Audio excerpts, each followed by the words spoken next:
We are here to introduce to you the guest speaker of Class Day 2004. When considering the choice of this year's guest speaker, the senior class committee sought, above all else, to find an individual who would quench our thirst for knowledge, satiate our intellectual appetite, and send us forth into the world with a greater understanding of why we are here. An individual with such capacity is rare.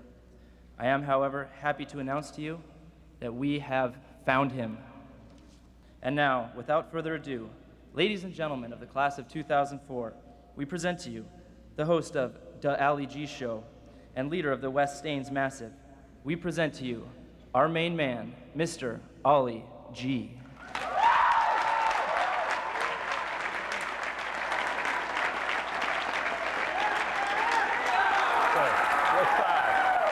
West side. Alright? Yo. West side, isn't it? Yo.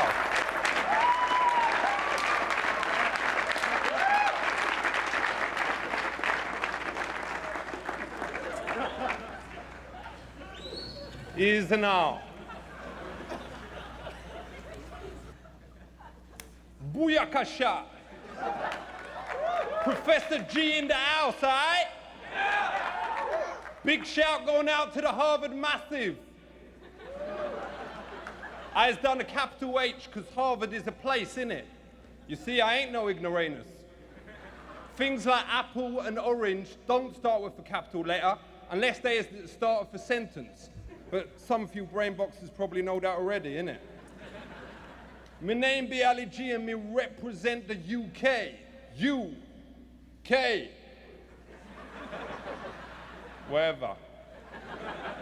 For those of you who didn't study geography, the UK is a place over 100 miles away from here. The capital of it is, anyone? No, not you, Geography Square. Yes, it's Liverpool. Clever and quite fly, if you don't mind me saying. First of all, I've got to say that I was a bit nervous speaking to so many of you. At least, me would be if I wasn't totally mashed.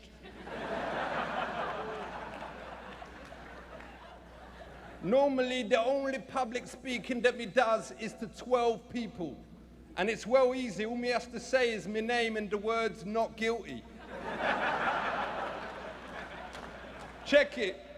Me agreed to speak here today because me wanted to talk to the brightest minds of our generation, to see what makes Harvard so special, and also because they agreed to pay for me flight over here in a hotel room. Sorry to bring this up now, but when you was told that your hotel bill is being paid for, you naturally assume that that includes essential extras like breakfast and special interest pay-per-view movies, innit? Imagine my surprise when this morning I was given a bill for $164. Me was actually trying to save Harvard money by buying the 24-hour Slutfest packages at $19.99. I mean, I could have paid for individual films at $11.99 each, which would have cost you Young and Tight, Backdoor Burglar 2, Backdoor Burglar 3, Campus Confessions, Asian Fever, Shaving Buffet. Saw that twice. Cold Mountain, that was a mistake. Backdoor Burglar 4, about $490. I mean, come off it. Some of it was even research for this. I assure one of the cheerleaders in Ivy League Amateurs was wearing a Harvard sweatshirt. In fact, hello, darling. Respect. I expect you need a cushion to sit down on, all right?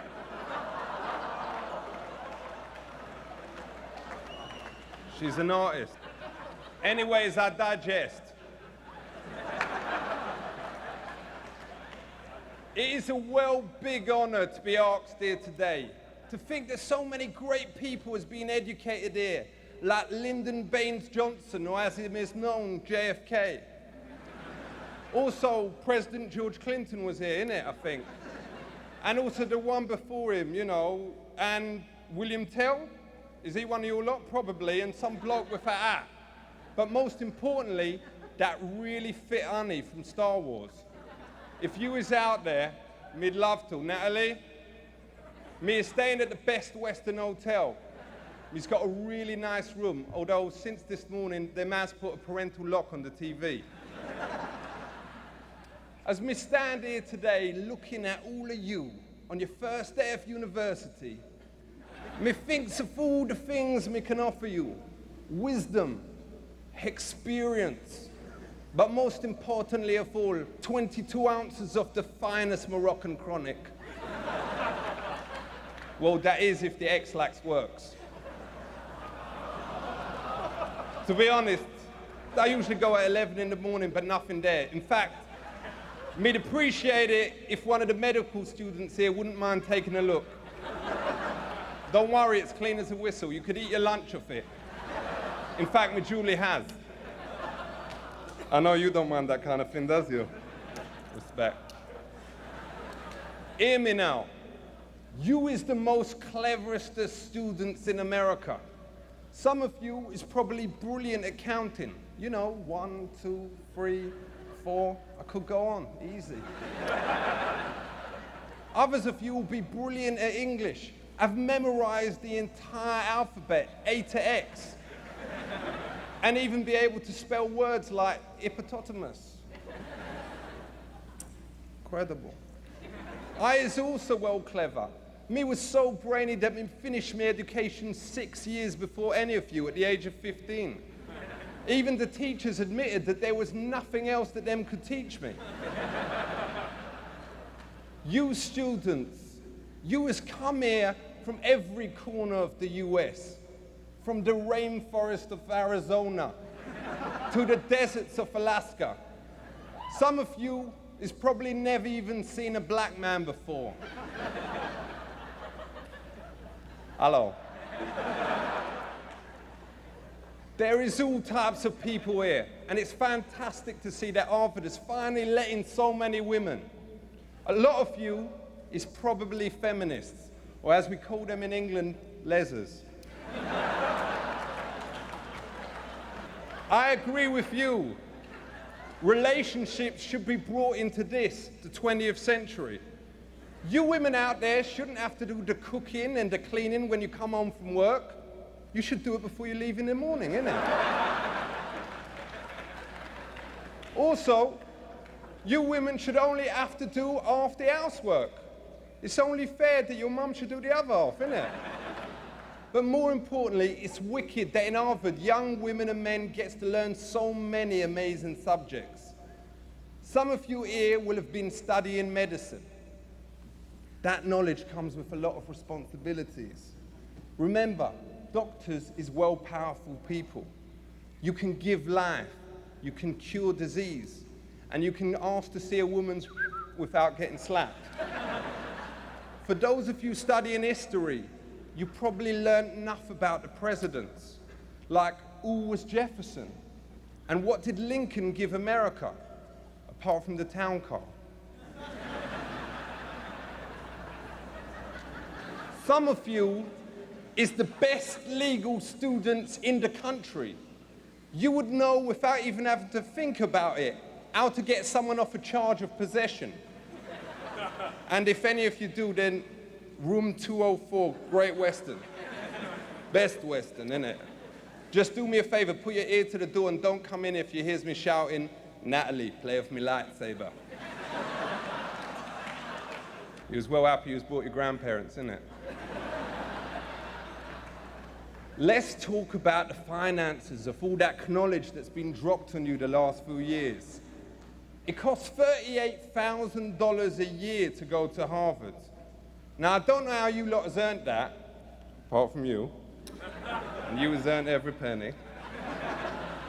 But most of you has got that cash from your parents. All you fathers out there, you has made some choices. With that money, you could have bought a top-of-the-range Lexus. But instead, you chose to invest in your kids' future. Is you mental? If you has got other kids, me hopes you don't make the same mistake again, innit? Does you realize how many honeys you can get with a Lex? Hello, sweetness. My son's got a Harvard degree. What? Who cares? Or, hello, darling. Want to check out the DVD player in the back, all right? Oh, what's that? Ostrich leather. Oh. Not inappropriate, not inappropriate. That was in the balance, that one. So students, give it up for your parents. Give it up for them. Respect them. All right, enough. All right, chill out. Let's talk about the future, your future. A lot of you is probably worried about employment. You is the elite. You'll be tomorrow's captains of industry. Sitting in front of me is probably the next Bill Gates, Donald Trump, and even Ronald McDonald. And even if you can't all be Ronald himself, most of you is probably McDonald's team leader material. By the way, if any of you ever gets to do business with Sir Ronald, a word of advice, don't mention the size of his feet. Him is well sensitive about it. My mate Dave actually met him, and him said that even though he may seem like he's always smiling, there's a sadness in their eyes. Because of them feet. All the money in the world, science still can't do nothing. Maybe that's something that some of you MIT nerds can think about, innit? You lot will become powerful people who can change the future. And you need to, because the world at the moment is totally ucked. You know the word. I've been told I ain't allowed to say it. You know, the rude word. You definitely know. With the whole team. Anyhow, you has got to think about the problems in the world, because you has got to sort them out, innit? Look at the environment. In 100 years' time, there won't be no more rainforests. The ice caps will have melted. Look at the state of family today. Girls is having sex at younger ages. There's an increase in absentee fathers, and more people is having affairs. But we shouldn't just concentrate on the good things.